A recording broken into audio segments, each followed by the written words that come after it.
breakfast before sunup, around 5 o'clock. We'd have breakfast, and it became a ritual because the Germans knew when we would be in the mess tent, knew what hours we had and everything. They knew that, and we had PA systems in all through the camp, and they would cut in. They would cut in here and there.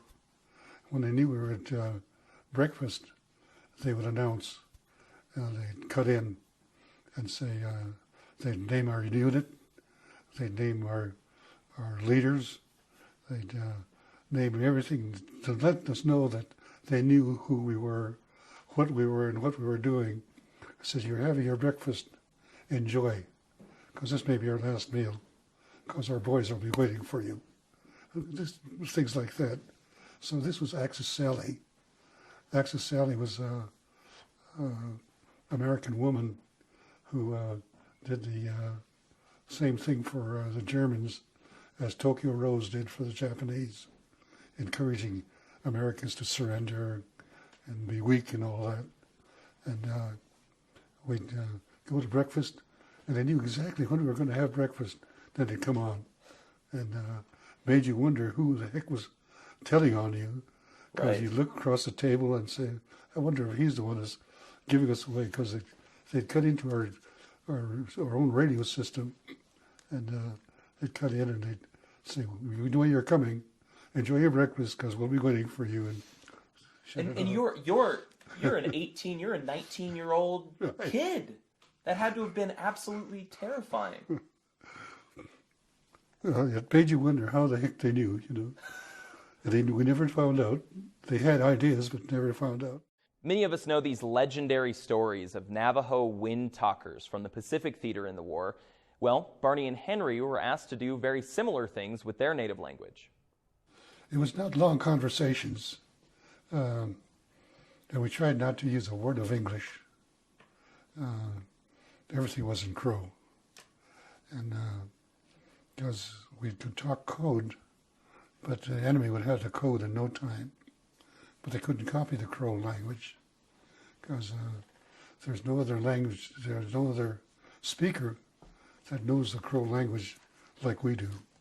So we just talk Crow, and we had to use terms that only we knew, and that I knew, that he knew, and we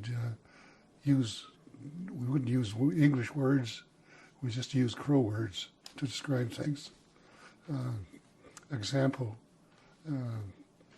we're on a mission to France, but on the way there, we changed direction, and instead of going to France, we're going to go to Italy. And I said, what can we do to let the succeeding waves coming behind us? We're the lead group, and Colonel Rainey and Jimmy Doolittle were on my plane. They talked it over and said, hey, his brother is in Colonel Rainey's plane in the second wave.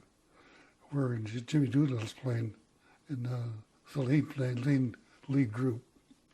Says what we could do is, if we change, we could have one brother talk to the other, because they have all our codes.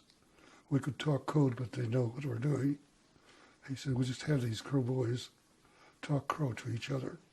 So they said they credit us with code talking on those missions. We didn't talk code at all. We just talked Crow, just visiting like you and I, only we spoke Crow.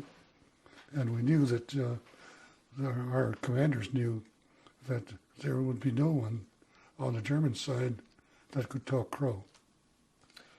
So this was you and your brother Yeah, talking? they called us the code talkers, but we didn't talk code at all. We just talked in Crow. So I'd be in the lead plane, he'd be in the secondary plane. So in case we changed courses or targets, I could tell him. Right. But also tell him what to expect. So it was you and your brother, though, not you and a wider network of other American Indians. Okay. You see, in the South Pacific, the Navajos Navajo did that among themselves. So it was a network, but it was just one plane to another plane.